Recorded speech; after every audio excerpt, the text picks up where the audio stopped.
All right, guys. It says that we are streaming now, and we are live.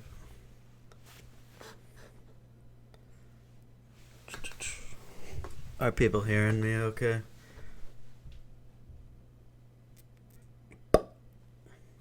Alright.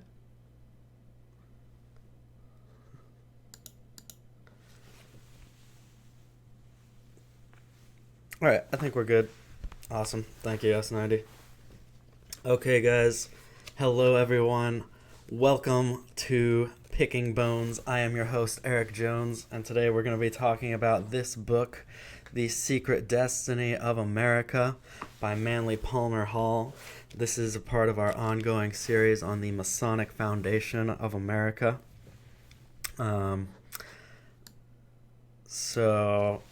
We're going to go through this whole book. I was originally planning on going through Francis Bacon's work, The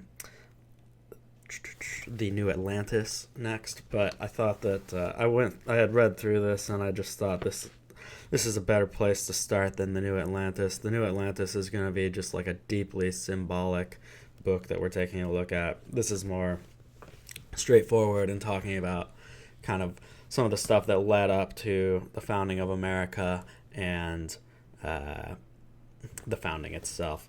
So let's jump right into it. This will be a full book analysis. We're going to go through this whole thing, so I'm not sure how long this will take. But let's just go through each chapter. These are all small chapters that give little pieces of the puzzle. And so he starts off by talking about the origin of the democratic ideal. He talks about how this has been a long-term plan throughout the ages of society, through different civilizations. There has been this goal to create this great democratic empire.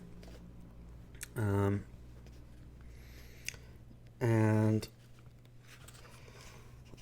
so he says that the American nation desperately needs a vision of its own purpose. It must conceive in a generous idealism, great and strong enough to bind thoughtless and selfish persons to something bigger than themselves.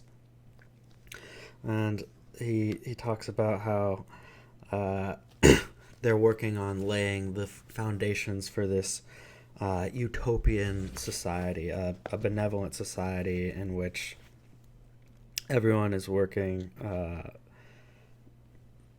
for the greater good of all. He says that American democracy is just part of a greater universal plan that has long existed. He says that this dream was the secret dream of the classical philosophers. So this book's going to get into Plato and Solon and some of the other classic philosophers. And he says that they were all working to accomplish this great work of reshaping the earth in a great democratic empire. Plato, this is quoting him, Plato, for a thinly veiled statement of this resolution, is the substance of his treatise on the Atlantic Islands. So he talks about how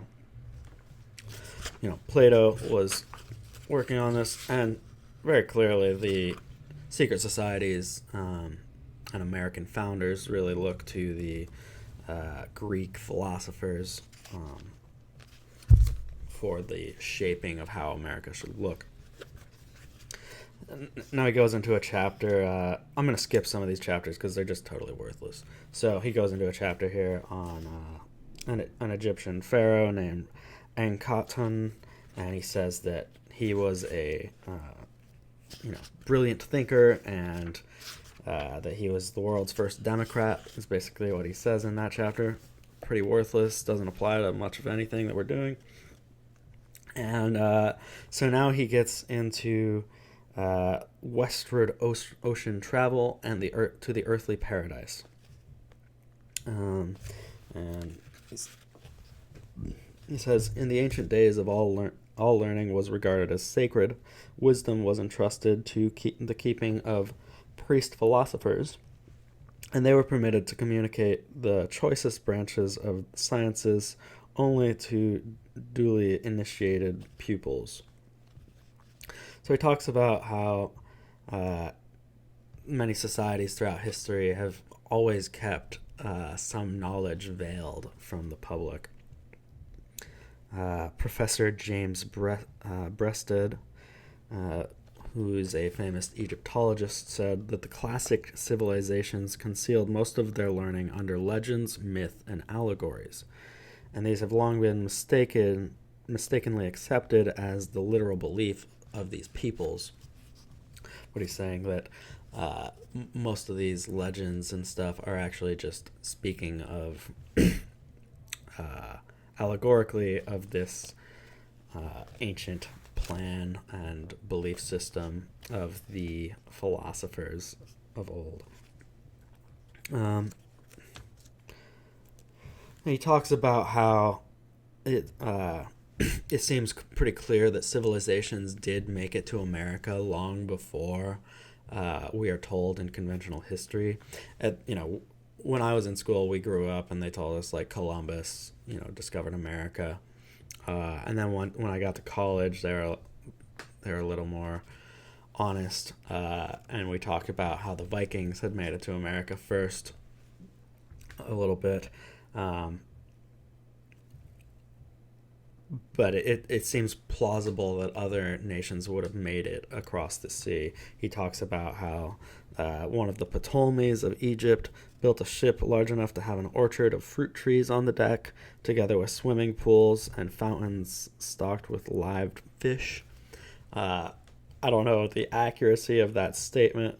I haven't looked into that particularly, but I mean, if you look at like the Chinese fleets, that used to exist, they had great ships, and the idea that no one could have sailed across the ocean until Columbus is really quite ridiculous. And I do agree with Manly P. Hall on this point, although you'll see there's plenty in this book that I I think he's just making shit up, or being rather ridiculous. So he says, Plato in his treatise on the destruction of Atlantis wrote that due to the commotions in the ocean caused by the submergence of the vast continent, all navigation to the west ceased for a long period of time. So he says that because of the sinking of Atlantis, these great cultures stopped sailing across the ocean, but that they had done so before.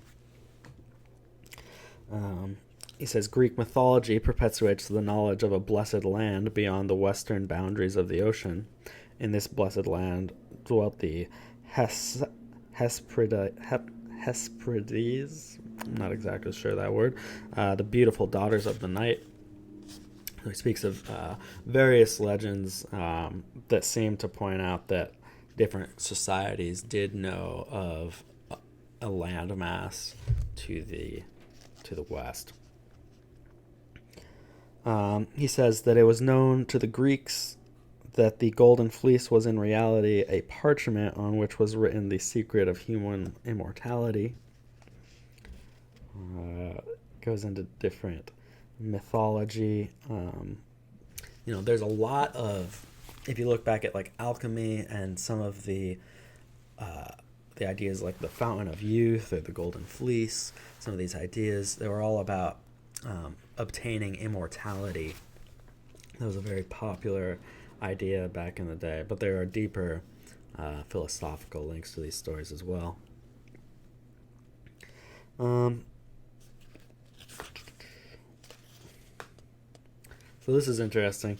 He says that wise men and the ancients believed were a separate race. They're a separate race of being entirely. And to become a part of that race, to be reborn into that race, it was necessary to develop a mind to a state of enlightened intelligence. And this would literally turn you into a separate race of being. But unless a man be born again by enlightenment, he shall not be a part of the philosophic empire, it says. Hmm. So then he goes into this story of Solon. Now, Solon in Plato's account of Atlantis is where the story comes from. Solon was said to have traveled to Egypt and had learned this legend from some of the oracles over in Egypt. And he gets into this story about that. I don't think there's anything to verify the authenticity of this story, but he gets into this story about how Solon was taken by a priest into this underground like cavern which had a big river, and there were two golden columns in this underground cavern, and these columns had inscribed on them the laws given in olden times for how society should be governed. And so you have the theme of the two pillars very commonly in Masonry and other secret societies, and there's always layers of symbolism, but that is one of the layers of these pillars, is that they represent the laws for of how society should be governed. It's very reminiscent of the there's a monument somewhere in America it's like a Rosicrucian monument that just lays out how America should be governed or society should be governed, and it says on it that the population should be kept at like 500,000, I believe. The Georgia Guidestones. Sorry, I couldn't think of the name. But it's the idea of this written law on these columns or pillars or stones. So this is speaking of the columns. He said, were placed on the island beneath the ground thousands of years ago by a lost people, which have vanished forever from the earth. The pillars were made of an unknown metal, which neither rusted nor deteriorated with age. Sorry, they were not gold. Sorry. Although I think they were gold, and yes, they appeared to be gold, but it is a secret special metal that does not age. Very wonderful.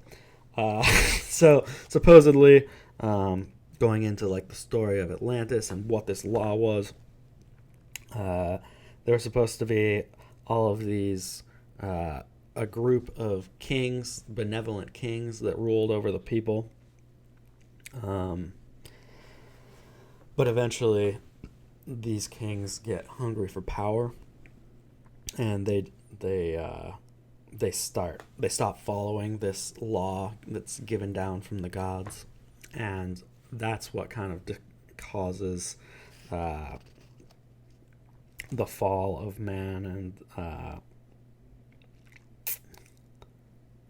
the destruction of Atlantis itself.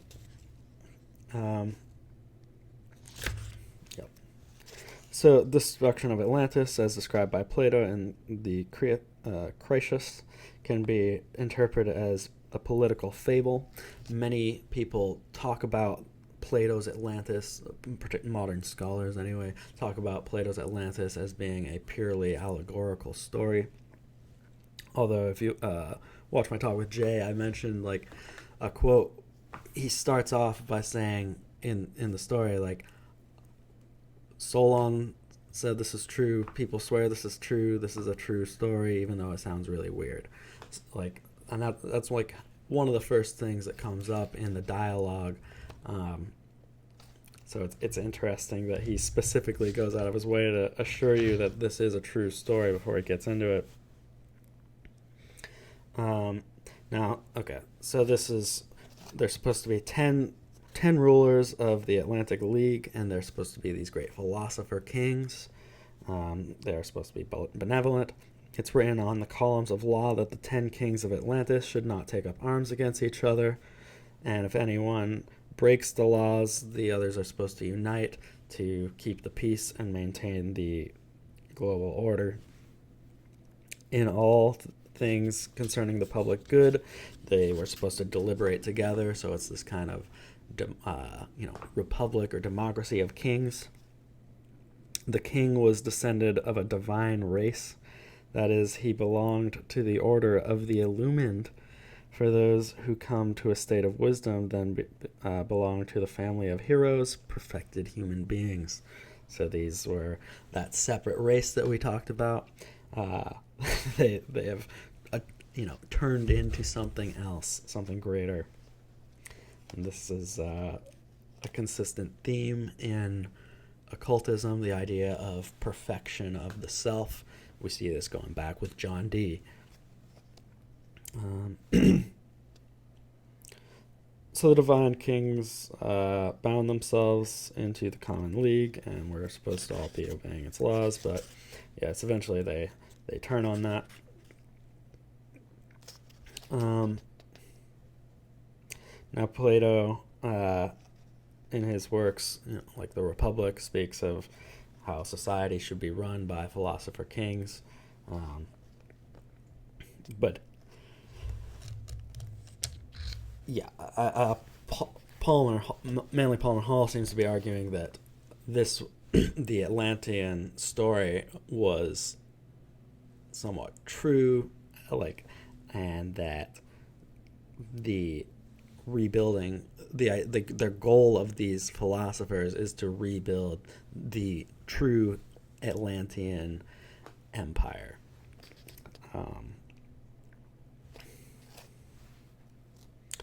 The religion of the future will include within its own structure the best of science, art, literature, politics, and sociology.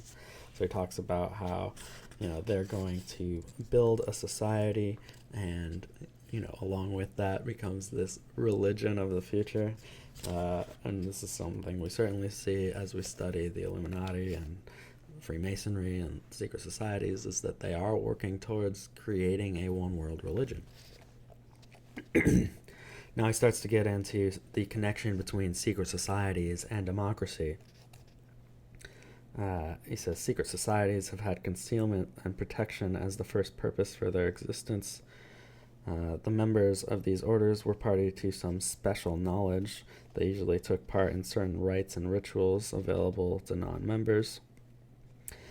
It was more important that through the secret societies they were able to practice beliefs and doctrines in private, for which they would be condemned and persecuted if these rites were made public. So he goes on and on about how these guys are purely benevolent, trying to create a society. It's always been about creating a society that's best for everyone. And then he talks about how they always had to hide in secret in case people would go against what they were saying. He says that the order of Dionysian artificers originated among the Greeks and Syrians at some remote time before 1500 BC. It was composed originally of skilled craftsmen. According to legend, when Solomon, king of Israel, resolved to build his temple according to the will of his father David, he sent to Tyre and engaged the services of a cunning workman, Hiram Abiff, who was a master of the Dionysian artificers. Now, so much of Masonic symbolism revolves around the creation of the temple, and according to Masonic legend, there were three key figures: Solomon, Hiram Abiff, and another Hiram, who was the architect hired. And these guys were supposed to all be the three original Grand Masters of Masonry. Now, I would argue that that's not true, but I do think there was something to Tyre and these Dionysian mysteries. We'll have to do a in-depth talk on Solomon and all of that at some point. He says, it's certain that the Dionysians practiced secret rites and worshipped the gods under geometric symbolism. They referred to ignorant and uncultured humans as rough ashlar, that is uncut stone as it comes from the quarry, unsuited for the purpose of buildings. Now, if you watched my analysis of Star Wars, we talked about what they're doing with light and dark in the new Disney era of Star Wars. And it's really existed throughout Star Wars from the beginning. George Lucas created this as a occult vision. And there's tons of stuff loaded in Star Wars and has been always. But Disney is really taking it even further now with what they've been doing. And they call the light and dark sides of the Force the Ashla and the Bogan. I didn't even mention this, but I had noticed when making that video this term Ashlar, which is basically the building blocks for a temple, and I have not figured out what Bogan refers to, but it seems that Ashla is referring to this idea, this Masonic idea of Ashlar, and how humans need to be refined into finished Ashlar, where we all just start off as like rough cut stone. It's like the idea of cutting a statue out of a stone. Dionysians were the social and political temple builders, and the temple union on which they labored was the living temple of the living God. This temple was human society perfected, and each enlightened and perfected human being was a true stone for its building. So the idea of the temple, both in Masonry and biblically, is very symbolic. Often talking about like our body is a temple for the Holy Spirit, it says. So like the temple is symbolic in different ways, both to occultists and biblically. And it much of the symbolism for the occultists focus on the perfection of man. So he talks about how all of these different secret societies, Hall talks about how all these secret societies are connected in many of his works. He said, thus the alchemist come into being, the mystic chemist seeking the elixir of life, the wise man's stone, the universal medicine, the agent for transmutation of metals. Alchemy is largely about also the transmutation of man. He says, in Italy, the Illuminati, in Northern Europe, the Knights of the Holy Grail, Christian and Jewish Kabbalists, the Rosicrucian in their hidden houses use the Rose of Sharon as a symbol for brotherly love. All these groups belong to what is called the Order of the Quest. All were searching for one and the same thing under a variety of rituals and symbols. And so he argues that these various secret societies around the world are all working towards this singular plan of creating the perfected utopian philosophic empire. Now he mentions here about the middle of the 17th century, Sir Elias Ashmole, patron of the liberal arts and founder of the Ashmolean Museum at Oxford, was initiated into the Guild of the Operative Freemasons in London, the first non-craftsman to be permitted membership.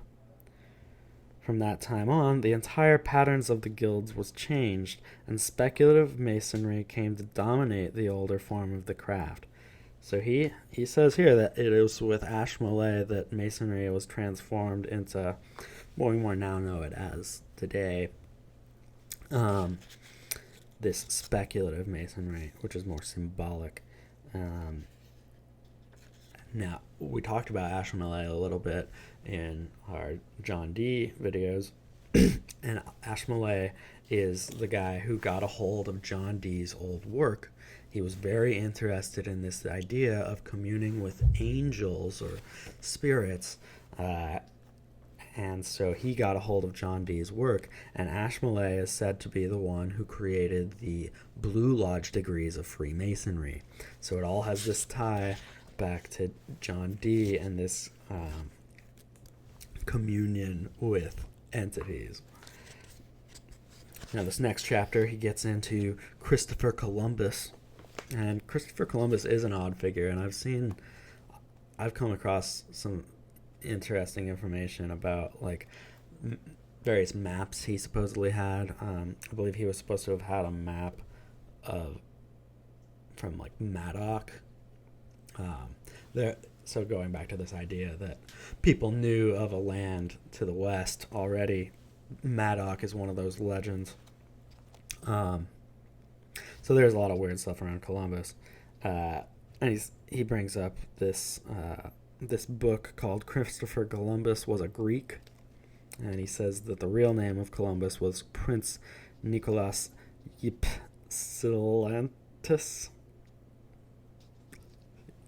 And he says, he mentions the following Greeks who navigated the ancient oceans and times: Hercules, Odysseus, Coleus, Pythias, and Eratosthenes. He points out that the language of the ancient Mayas of the American continent, contains many words of pure Greek belonging to the Homeristic period. Years ago, in the Republic of Uruguay, South America, there were discovered traces of the army of Alexander the Great, swords and thoros with the inscription Ptolemy Alexandroi. I haven't looked into Mayan language using Greek or this particular legend, for the record, so I can't comment on if that stuff's true. Although I do know that there are many weird artifacts in the Americas that seem to be from Europe or other places across the ocean, and these are typically written off or disregarded as fakes and forgeries. But there are a lot of weird ooparts, is one thing people call them, out of place artifacts.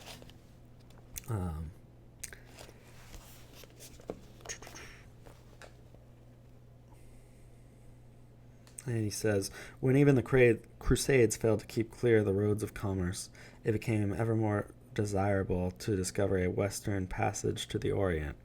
It was for this purpose that Columbus sailed, not from an Italian or Spanish port, but from the Greek port of Mohan. He says, it is astonishing how difficult it is to ascertain facts about this voyage for somebody and about the life of somebody as prominent as Christopher Columbus. And he says, it appears history entered into a conspiracy to conceal the truth. That's kind of funny coming from a high-level occultist. But he points out that his own son, Christopher Columbus's son, refers to his father as a Greek.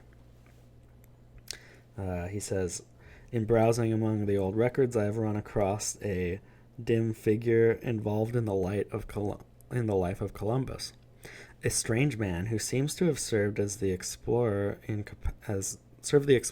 the capacity of counselor.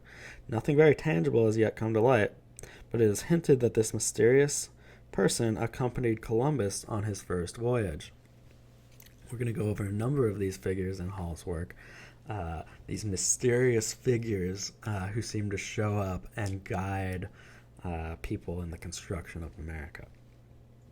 He says, this mysterious stranger is reminiscent of the black-robed man who guided the destiny of Muhammad, where these obscure figures, ambassadors of the secret, he says, were these obscure figures ambassadors of the secret government.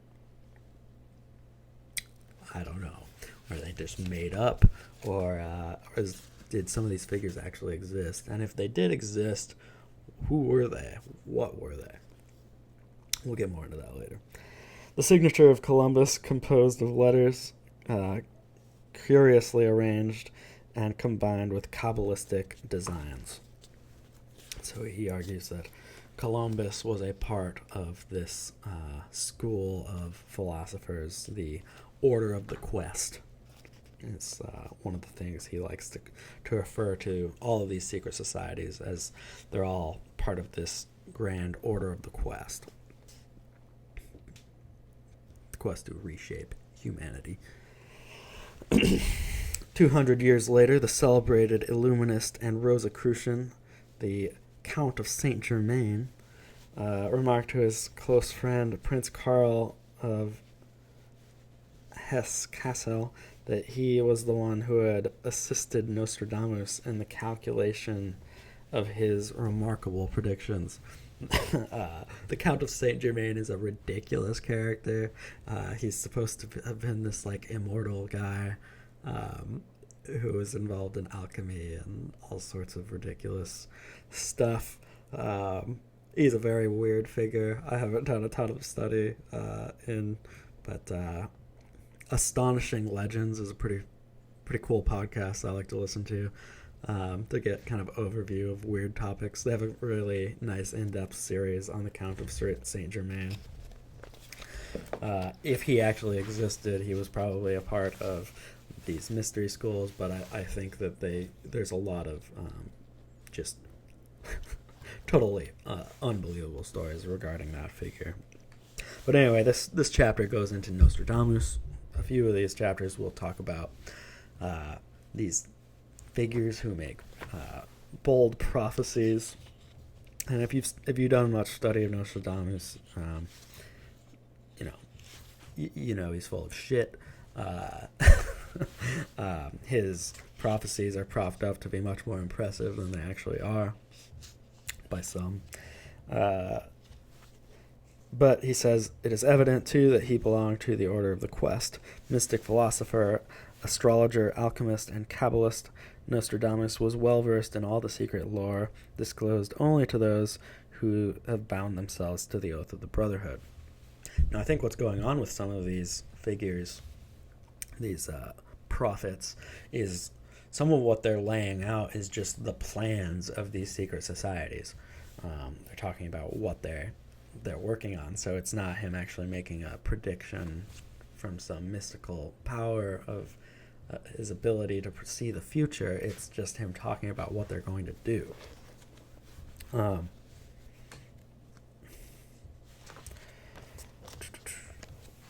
The old seer refers to this country under several names. He calls it Hispredis, the Blessed Isles of the West. In another place, he simply names it America, and his third designation of it is the land which keeps the Thursday. This last form is the most astonishing, for it refers to the unique American holiday, Thanksgiving, which always falls upon a Thursday, and this is the only holiday which depends upon the day alone for its observance. He said America would have to fight several wars, including one in the Orient. This conflict he describes as an eagle flying against the rising sun, and in his day, neither the eagle nor the rising sun had the slightest significance. Okay. So he goes on about how great Nostradamus is and how he predicted this wonderful empire. The astrologers themselves were part of the order of the quest. Beneath the cloak of professional astrologers, they were counselors advising kings and princes to establish better laws and rule their peoples more wisely. And, if you study, like in the Bible, the kings are often led by astrologers, and this continues throughout history. We see John Dee, going back to him, he was the court astrologer of Elizabeth I. These occultists have had a lot of power throughout history and have been able to manipulate monarchs at times to work towards reshaping society in their image. He says, all the petty princes of Europe in medieval times had their Merlins, wise old men who in many instances were the actual rulers of the state. They were bound together in the secret society of unknown philosophers, moving the crowns of Europe on a mighty chessboard. It is the general opinion that the revolutions began with the common people, but this is not true. The benevolently informed always direct public opinion. I don't agree with this. I don't think that these people have as much power as Hall is saying. but they have been able to influence history, and they have at times had been essentially the true power behind the throne, some of these figures. But those are weak monarchs that were doing that, and not all of the monarchs, went along with this bullshit. Not all of the monarchs did have court astrologers, and so now he goes into a chapter on the design of utopias. He talks about how utopias are great and people don't understand them. People always think of utopias as something that cannot be accomplished, but the idea of a utopia is real and that we can do it. And that's what these people are working on throughout all of history. They're going to create a utopia.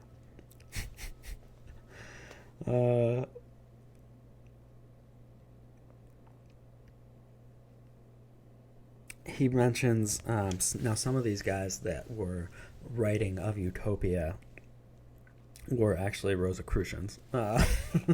He says, talking of Bossellini's satire is important because it constituted the first published statement of the Society of Rosicrucians. And this guy's commentary actually is pretty funny. He goes into, he says that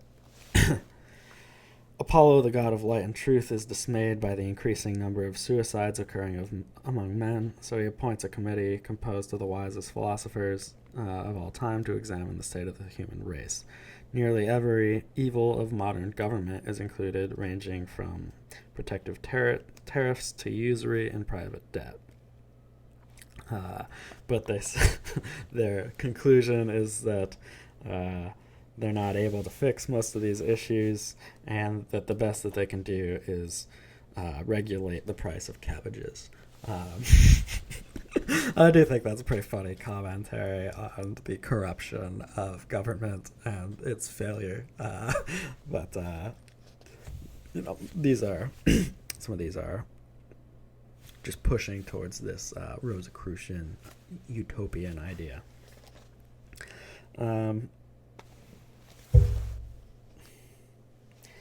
Johan Valentin Andrei, an early 17th century German Lutheran theologian, was the next to call in his lot with utopias. Andrei's status is difficult to define, but he is generally believed to be at least the editor of the great Rosicrucian manifestos and the author of The Chemical Marriage of Christian Rosenkreutz. We will be looking more at the connections of Christianity and the occult and how these things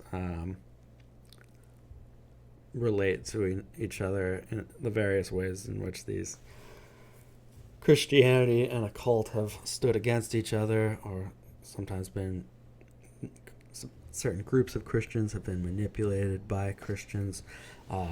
Francis Bacon's work, we will do a full analysis of. It's basically about using Christianity as a shield, acting Christian, so as they're working to actually rebuild this materialist empire. And so you do have occultists that were pretending to be Christians and using Christian symbolism, but they were not Christians at all. They were working towards this goal of the Order of the Quest. It is a philosophical catastrophe that Bacon's New Atlantis was left unfinished. Or was it left unfinished?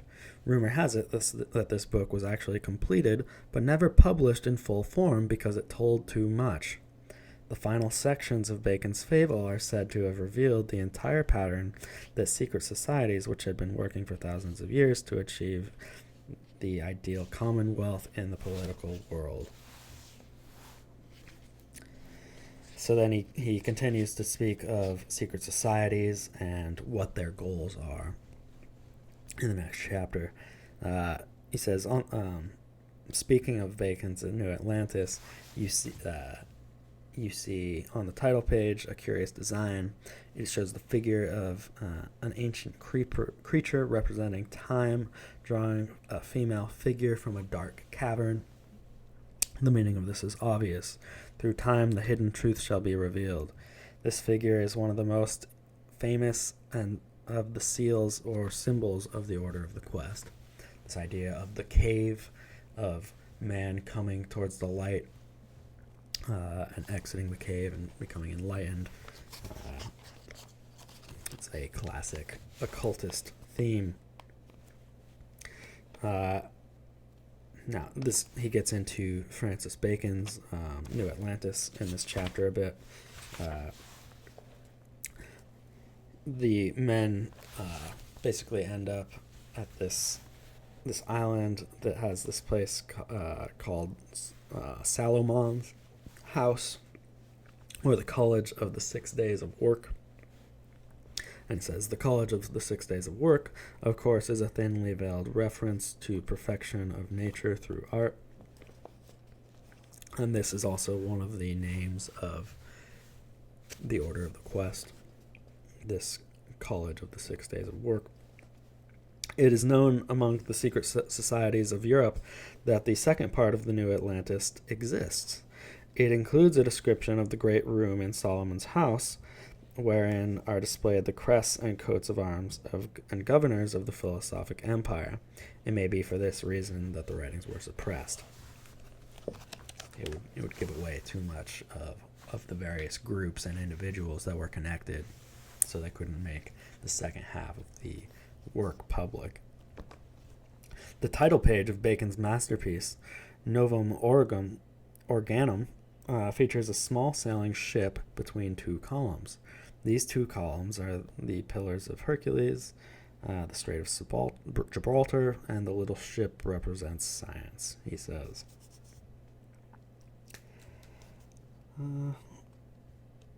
The New Atlantis describes the magnificence of this College of the 6 Days of Work.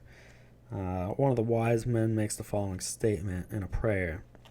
Lord God of heaven and earth, thou hast vouchsafed of thy grace to those of our order, to know thy works of creation and the secrets of them. And Hall says, it is difficult to understand how this reference to a secret order has passed unnoticed for so long, for it is scarcely less than a proclamation of the Society of Unknown Philosophers. Yep. Any scholar doing an analysis of the New Atlantis that does not realize that it's about secret societies is retarded and sucks at their job. So the end of our foundation is the knowledge of causes and the secret motion of things, and the enlarging of the bounds of the human empire to the effecting of all things possible. And there were houses where only deceits were on record, so that the methods by which men can be deceived could be known and studied. So that's where he's talking about the various houses that will be a part of this great college, is a house of deceit, where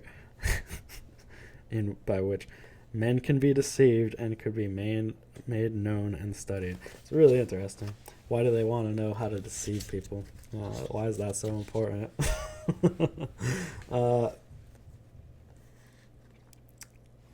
So we'll dig into a full analysis of that book, either in the next part of this series, or we might do one more in between that. Then he goes into this chapter on Western culture. He talks about the Mayans and some of the Native American societies. He basically says that the Mayans were a utopia, had a utopia. It was a perfect, wonderful empire of joy and prosperity. But he mentions this. According to their own legends, the Maya owed their cultural superiority to a mysterious old man who came out of the sea riding a raft of serpents. This is Quetzalcoatl. Quetzalcoatl carried with him the symbol of the cross, he says, which refers, and his name means the feathered snake or serpent covered with the plumes of the Quetzal bird. The feathered snake taught the people of Central America all of the useful arts and raised them from a primitive state to one of an excellent civilization. Now, I've heard this idea that Quetzalcoatl had the cross. I've never seen any evidence of that, but this is something that the occultists say. And this story of Quetzalcoatl is, I learned this in grade school, this idea that the Mayans kind of went along with the Europeans' arrival because they thought that it was the return of their gods. These the trusting Aztec thought that Cortez was Quetzalcoatl returned and was ready immediately to surrender the throne.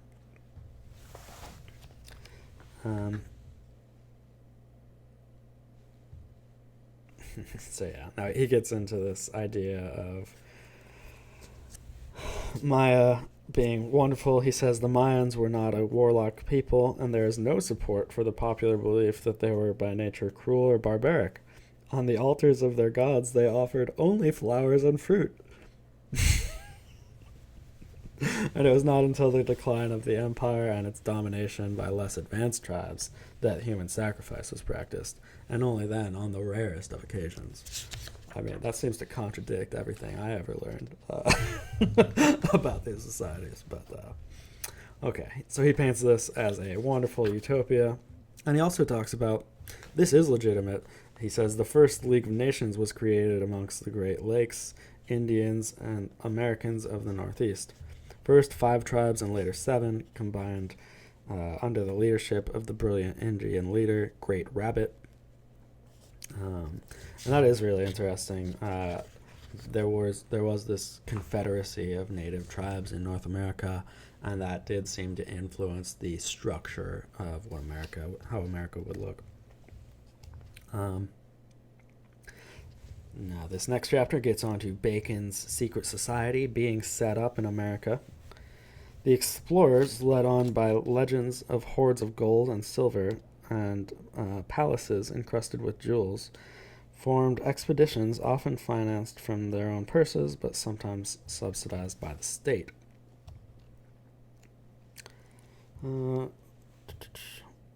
The English program under the direction of Sir Francis Bacon, and it was his genius that gave purpose to the enterprise. It must be remembered that Bacon did not play a lone hand. He was the head of a secret society, including its membership, the most brilliant intellectuals of the day. But all of these men were bound together by a common oath to labor in the cause of world democracy. Bacon's society of unknown philosophers included men of high rank and broad influence. Bacon's secret society was set up in America before the middle of the 17th century, and its membership was not limited to England. It was most powerful in Germany, in France, and in the Netherlands, he says. The alchemists, Kabbalists, mystics, and Rosicrucians were the incisive instruments of Bacon's plans. Representatives of all these groups migrated to the colonies at an early date and set up their organizations in suitable places. One example will indicate this trend. This is very interesting. About 1690, the German pietist theologian Magistrate Johannes Kelpius sailed for America with a group of followers, all of whom practiced mystical and esoteric rites. The pietists brought with them the writings of German mystic Jacob Boehme on books of magic, astrology, alchemy, and Kabbalah.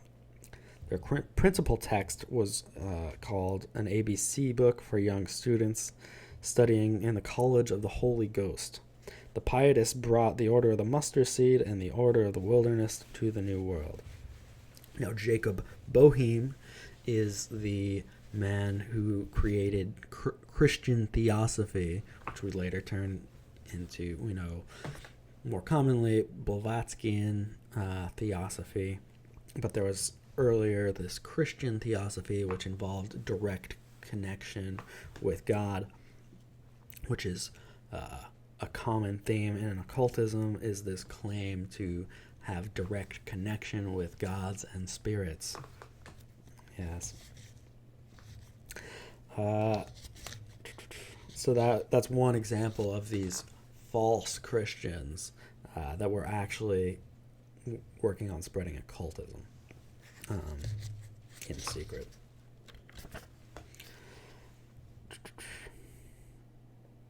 He says, eventually all of the important secret societies made it over to America. Then he speaks of Benjamin Franklin a bit and how he was, such an influential figure. But he says, but up to the present day, few indeed are those who realize that the source of his power lay in the secret societies to which he belonged and to which he was the appointed spokesman. Franklin was not a lawmaker, but his words became law. When Benjamin Franklin went to France to be honored by the state, he too was received by the Lodge of Perfection. He says, Franklin spoke for the order of the quest. Most of the men who worked with him in the early days of the American Revolution were also members. This rise of American democracy was necessary to a world program. At the appointed hour, the freedom of man was publicly declared. So Franklin, I do believe, was the key occultist in America. This next chapter is quite worthless and retarded. It's on the prophecy of George Washington by this guy, Sir William Hope. And it's a Nostradamus style prophecy of the future. This shit's just really stupid. He twists all these numbers. Let me read a section. 14 divided, 12 the same, 16 and halves, each holds a name. 4, 8, 7, 6, added 10, the lifeline's mark of 4 great men. And then he says that this long prophecy is referring to Benjamin Harrison, William McKinney, George Washington, and Abraham Lincoln, and he does all this numeric crap trying to make these numbers fit with these different figures, which, how do Benjamin Harrison and William McKinney matter? I don't know. And he does all this ridiculous stuff trying to twist this prophecy into fitting in with Washington and these other figures. Let me just give you an example of how retarded this is.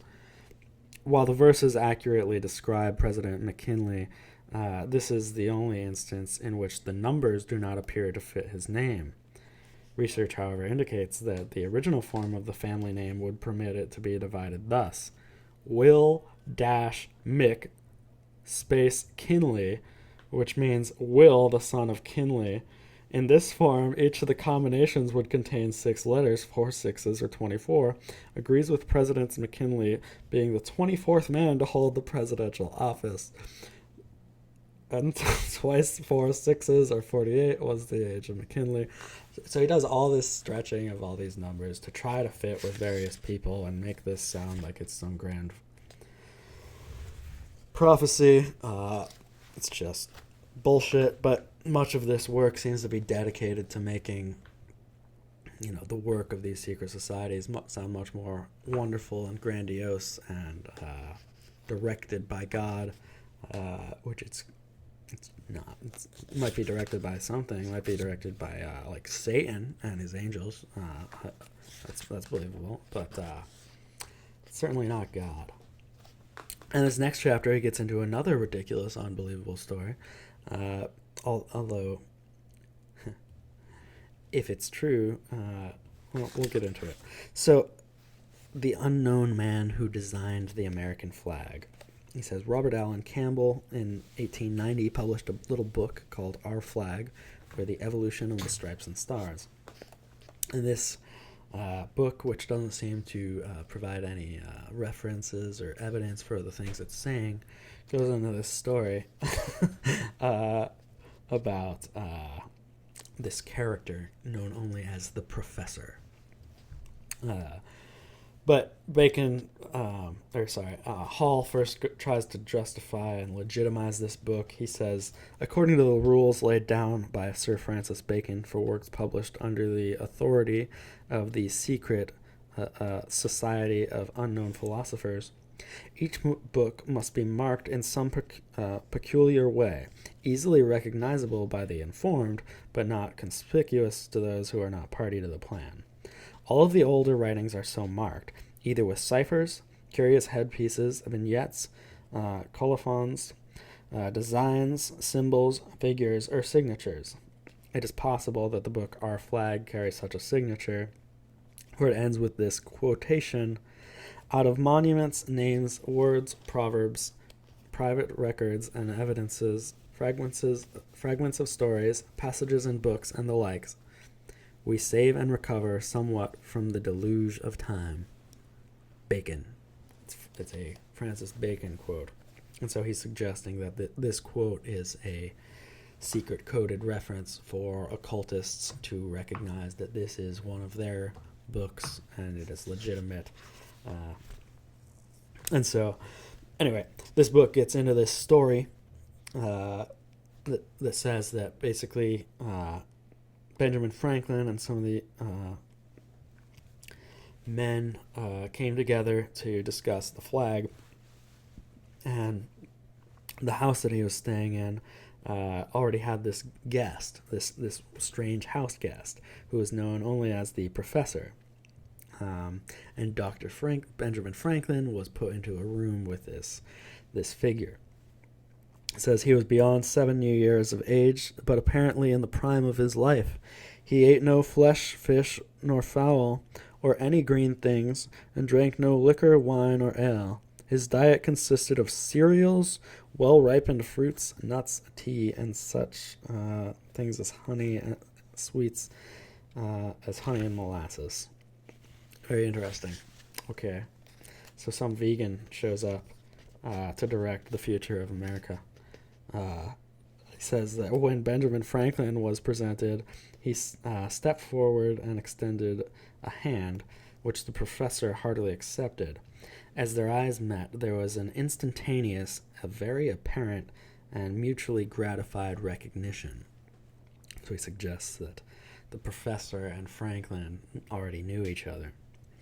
Dr. Franklin arose, saying in substance, as the chairman of this committee, speaking for my associates, and with their consent, and with the approval of General Washington, I respectfully invite the professor to meet with the committee as one of its members. So they invite this random guy to be a part of the committee for designing the American flag. This guy goes into this long speech kind of referencing Capricorn, Aries, and Cancer. It's this kind of worthless little prediction. The professor says that the flag should be made in a way that it can change with the times as the nation continues to change. He says, Hall says, it's easy to see why Mr. Campbell's story has received little recorded attention. It belongs among those shadowy and mysterious happenings which influence or change the course of an empire, but will never find favor with prosaic and unimaginative historians. So, yeah, he's like, this is true. We had this weird guy show up, and he was part of our ancient philosopher cult, and he just showed up, and they just let him design the flag. It's great. Wow. Wonderful. Then he goes this chapter, which he speaks of Thomas Paine, saying that he was also part of this grand plan for the construction of global utopia. He says that Benjamin Franklin inspired Thomas Paine to become a champion of human rights. Their first meeting took place in England, and at Franklin's suggestion, Paine came to America and got into the publishing business. He points this out, which is interesting, and I've seen this argued by others as well. There's little doubt that Thomas Paine assisted Jefferson in writing the Declaration of Independence. And of course, Paine wrote The Age of Reason, and in that work, he emphasized the necessity of separating church and state. So this idea comes from Paine. Kind of a dull chapter, though. It doesn't get into too much other than that. And so then he says he's got another story of another ridiculous figure who shows up to continue to guide America. So you've got this guy that supposedly was with Columbus. You've got the professor who supposedly designed the American flag. And then you have this guy. And Hall says that while visiting the Theosophical colony in Ojai, California, A.P. Warrington of the Esoteric Secret Society, secretary of the society, discussed with him a number of historical curiosities. And he mentions this one story, and he says that the book was not available at that moment, but Mr. Warrington offered to send me a copy of the speech, and he did, but unfortunately neglected to append the title or the date of the book. So does Warrington just suck at his job? Was he retarded or what? He says the speech was also published in the Theosophist, which was a published like a magazine or something published by the society. And he says, in all probability, the original book is probably in the library of the Theosophical Society. And he says, there's no reason to doubt the accuracy or authenticity of Mr. Warrington's copy, though. It's like this whole paragraph on how there's like nothing to back this up. The guy didn't give the book or any reference, but we should just trust it because Theosophists are the most trustworthy of people.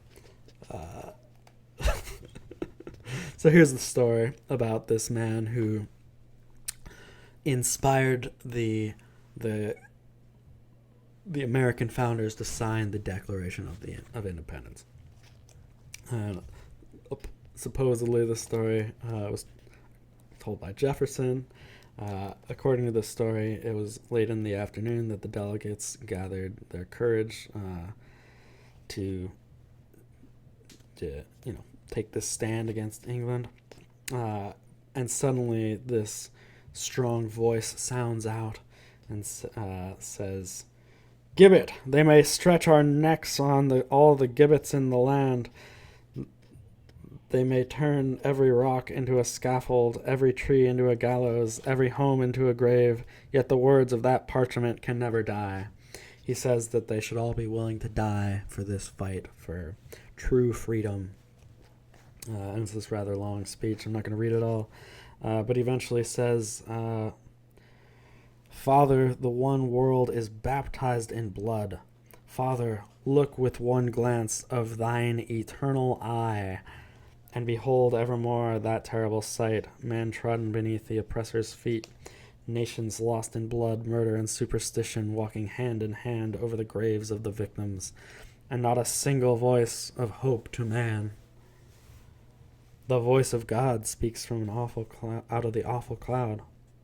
Let there be light again. Tell my people, the poor and oppressed, to go out from the old world, from the oppression and blood, and build my altar in the new." This is a bold claim. They say that God himself told these men to, directed this creation of America. And it references the eternal eye, which Hall does say is a reference to the all-seeing eye, their symbol. Now everyone gets really inspired by this guy's speech, and John Hancock runs up to sign it, and then everybody signs it, and the delegates turn to express their gratitude towards the speaker, and then he's just gone. He just disappears. Who was the strange man? Unfortunately, no one knows. In all, there is much to indicate that the unknown speaker was one of the agents of the secret order, guarding and directing the destiny of America. He says that nearly all great causes are furthered by mysterious and obscure persons who receive little or no credit for which they have played. To write the history of these men would be to write the history of the order of the quest, the story of the unknown philosophers. Some, like Francis Bacon, come to high estate, but most of the unknowns work obscurely through other men who gain the credit and the fame. So you've got a number of these weird stories of guys who supposedly show up to direct various important American figures in the construction of America. If these are actual figures, I would argue that they're demons, that they are and otherworldly entities that are manipulating people, if there's any truth to these stories at all. Or it could also just be Hall and the occultists trying to make themselves sound more grandiose than they actually are. They're just like saying that they are guided by God directly.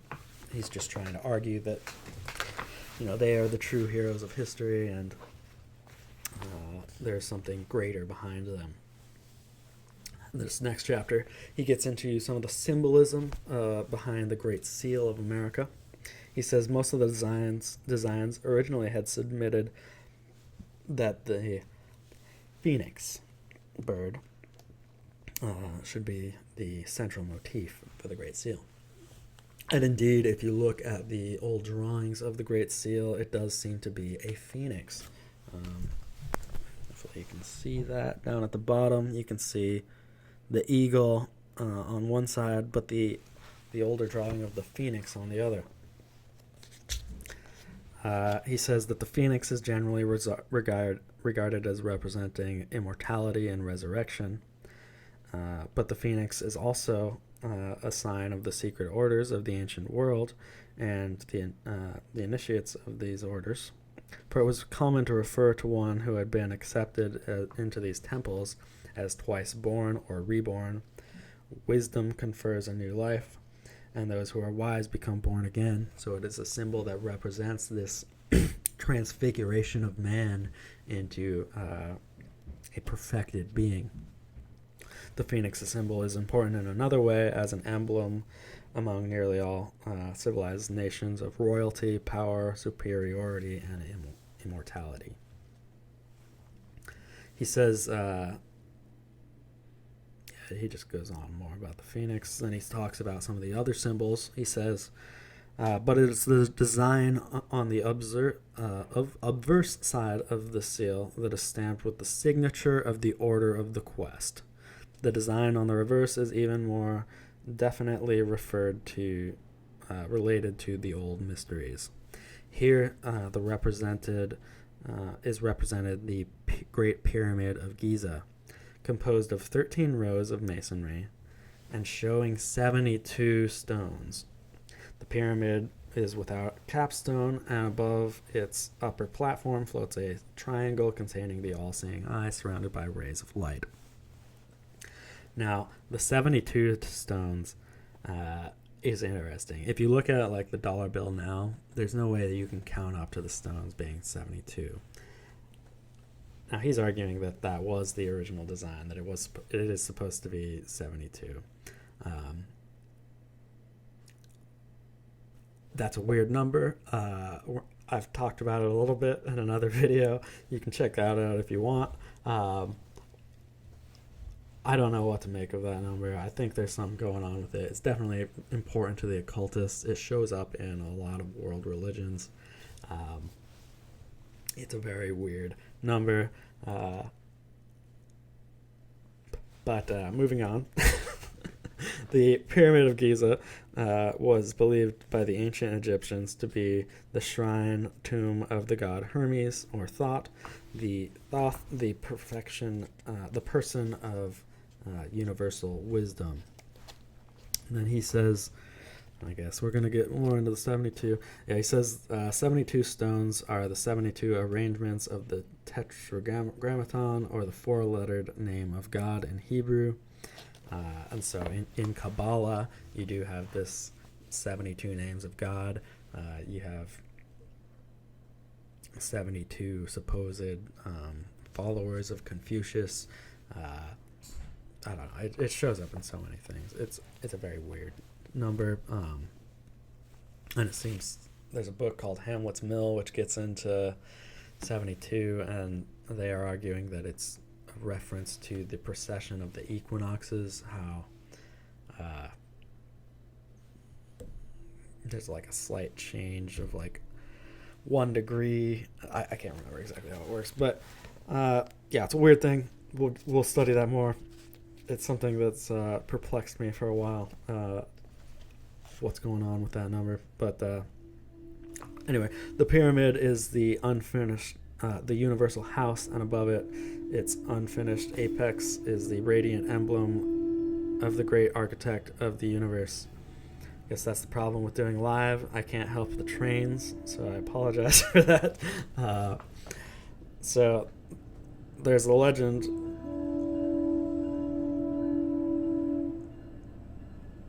There's the legend that in the lost Atlantis stood the great university, which originated most of the arts and sciences of the present race.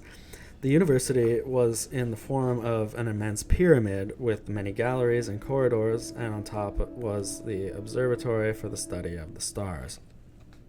So he says that the pyramid is also a symbol of Atlantis itself. He says the combination of the phoenix, the pyramid, and the all-seeing eye is more than chance or coincidence. There's only one possible origin for these symbols, and that is the secret societies which came to this country 150 years before the Revolutionary War.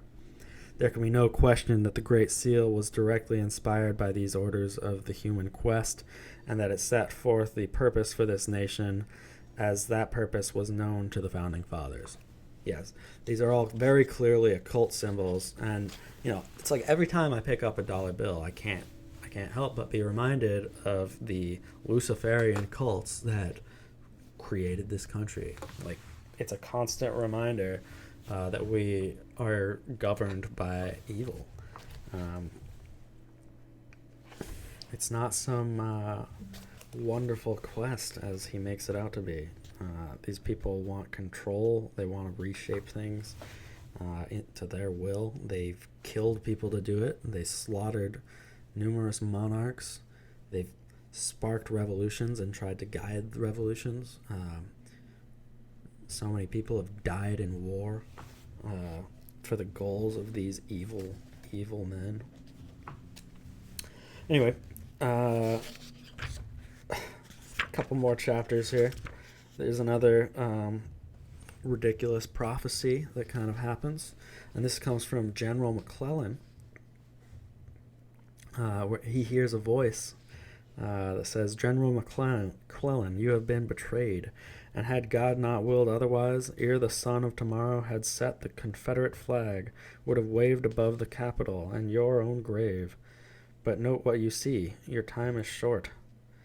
So McClellan becomes aware of this figure that's near him, and it's just brilliant light, and this glorious light. And he raised his eyes and looked into the face of George Washington. Yes, the spirit of George Washington supposedly appeared to General McClellan, and he told him that, but her mission will not then be finished, for ere another century shall have gone by, the oppressors of the whole earth, hating and envying her exaltation, shall join themselves together and raise up their hands against her.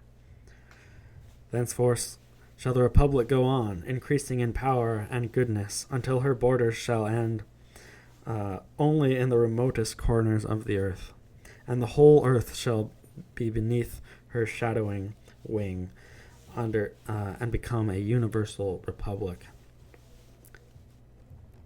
Yeah.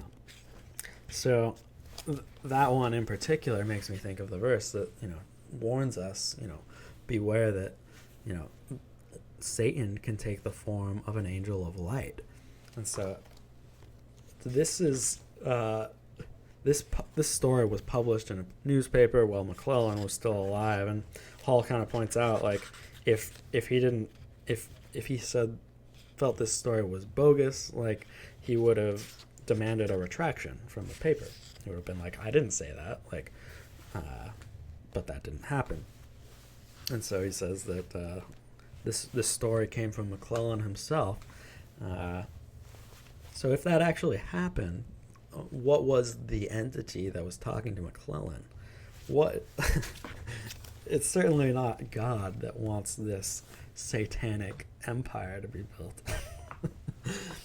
It is written in the old books that when the brothers of the quest desire to bring about changes in the mortal state, they send messengers and strange dreams and mystic visions to accomplish their purpose, and revealing their will to the leaders of nations in sundry and curious ways. If you've studied much of my work, or watched much of my work, like, this is a constant theme that we're getting into, is the channeling entities. Hall talks about this, Blavatsky talks about this, Crowley did this. Like, all of these occultists spoke of being in contact with these entities, and it's got various names, sometimes the Great White Brotherhood, these various names, but what they're said to be is people who have ascended into a higher state of being.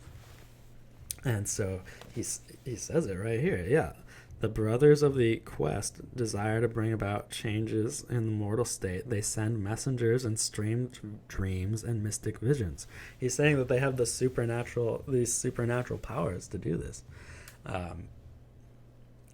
So yeah, if you read between the lines, he's saying that these mysterious figures that show up are sent by these ascended beings. And so if there's any truth to that, these are demons. And for the final chapter of this book, according to, the final chapter doesn't add that much, honestly. I don't know how much we need to go through this. He says, the Platonic Commonwealth had as its true foundation the unity of learning. In the midst of the philosophic empire stands the school of threefold truth. Religion is the quest of truth by means of mystical powers latent in the consciousness of man. Philosophy is the quest for truth by the extension of the intellectual powers towards the substance of reality. Science is the quest for truth by the study of anatomy and physiology of the body of truth, and is revealed in material creation. These three, then, are the order of the quest. Together they can bring about the perfection of man through the discovery of the plan for man. It was part of the ancient plan that they descended to us to build again the ideal university, the College of the 6 Days of Work, which is what Francis Bacon calls the secret society in his New Atlantis. The university is the beginning of a democratic empire. No longer would it be a secret school, the house of unknown philosophers. It would emerge from the clouds which have concealed it from the profane for thousands of years, and take its ever rightful place as the center and fountainhead of the ever living good. And we do see in the modern day more and more these occultists are able to go public. I mean, and it's all in the name of religious freedom, this overemphasis of freedom, and so we have, literal Baphomet statues being built in front of, our Capitol buildings, where you have this demon wrapping his arms around children, bringing them close. these occultists don't have to hide anymore. They've created a society where they can become more and more open.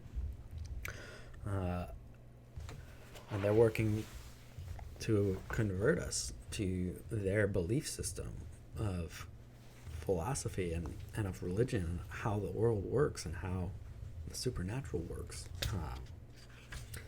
They've been working to manipulate us throughout history, but now it's almost all right out there in the open. But as man locked with him, hidden from the public gazed, this diviner part, so it is true that human society has with itself concealed from our common view a nobler part, composed of the idealists and dreamers of all ages, of all races, who have been bound together by this common vision of man's necessity. This is the secret empire of the poets. This is the order of the unknown philosophers. This is the brotherhood of the quest. So that's it. That's Manly Palmer's Hall's Secret Destiny of America. These ancient philosophers throughout the ages have had this plan for how they should reshape the world, and they've been working to do that for a very long time. And while much of this is propped up and, Masons often try to make themselves sound, and all these secret societies try to make themselves sound more grand than they are. They have held a great deal of power throughout history, these various orders, and it has kind of led up to this culmination of the foundation of an occult empire, which is America. America is clearly a Masonic nation. It is not, we're often taught like it was founded as a Christian nation, and that's simply not the whole story. It was simultaneously founded as a Christian, but also as an occult nation, and the occult nation was the true goal all along. And as we can see, Christianity has been diminished more and more, weakened more and more in America, and these occultists have gained more and more power. So, I think that's it for today, guys. In our next video, we'll either go through the second. This has 2 books in it. Hall did a follow-up to this about 5 years ago, or 5 years after the Secret Destiny of America, called America's Assignment with Destiny. And we'll either dig into that or into Francis Bacon's New Atlantis in the next part of this series. And after we cover those 2 works, we'll start digging into the Founding Fathers themselves. We also need to do a video on the relationship between these secret societies and Christianity, because there's no doubt these societies are anti-Christian, and although they sometimes pose as Christian, they are working to destroy the church. And Masons are sworn to destroy throne and altar. This is what they're about. They want to destroy the old system and rebuild their own. It's like very Kylo Ren. Gotta destroy the past. All right, guys. I hope you enjoyed the video. You know what? We're doing this live. Why don't I see if anyone has questions? Is Trump a Freemason? I've never seen any evidence that Trump is a Freemason, but he's certainly got some mob ties and weird intelligence ties. Throw out questions, guys. Wasn't the Theosophist some Lucius Trust garbage?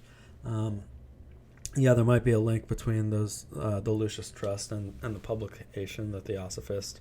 The Lucius Trust is a Theosophical publishing company that was founded by Alice Bailey and her husband Foster Bailey, who was a high-level Freemason. And they did publish all sorts of stuff, so I'm not sure if that's tied into that directly or not.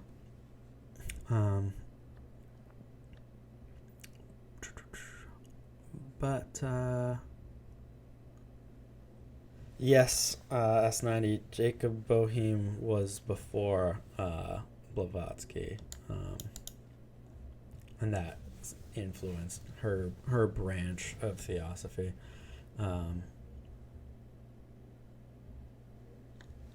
But it doesn't look like we've got a lot of questions. So thank you guys for watching, and we've got plenty more content coming out in the coming days, both with this series, interviews, and just some random videos. I got a couple of fun ones coming up. So have a great day, everybody. It's been great talking to you. Bye-bye.